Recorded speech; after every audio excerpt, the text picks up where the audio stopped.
In my experience, people who try to be perfect are the unhappiest people in the world, and they're almost always the loneliest too. When you try to be perfect, you have entered a race that you can't win.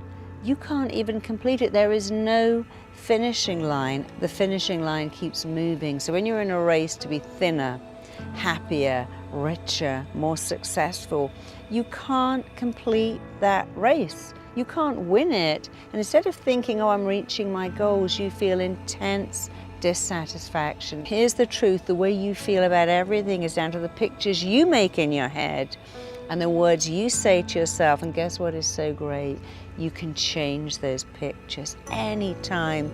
You can change those words. Every thought you think, every word you say becomes a blueprint that your mind, body, and psyche use everything at their disposal to make real.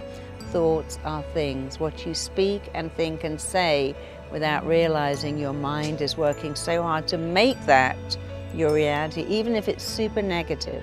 You know, I see parents all the time who say things like, I'll be happy when my kid sleeps through the night. I'll be happy when my kid's out of diapers. I'll be happy when my kid is walking, feeding themselves, going to school. And they spend their whole child's life looking at the next bit to be happy, when you should be thinking, wow, I wish every stage took 3 times as long. You waste your amazing life wishing it away for the next bit. Because happiness is not a destination you arrive at, it's the journey you're on. It's an inside job. Do not farm out, I'll be happy when, because there is no terminal to get to called happiness. Happiness is the journey you're on now. Perfectionists come in all shapes and sizes, and they're often very good at hiding their inner drive to be perfect.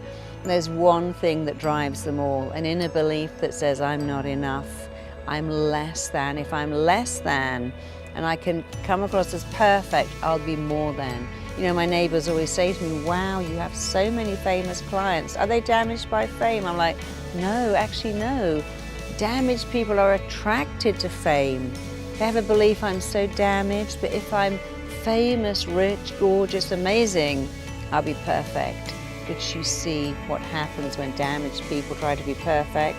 It actually damages them more. You don't need to be perfect. You don't need to be flawless. You don't need to be infallible. You just need to be enough. And when you let the fact in that you are enough, instead of trying so hard to be perfect, which you can never achieve, when you let in being enough, changes your life. So let it in that you're enough right now, because that's the truth about you.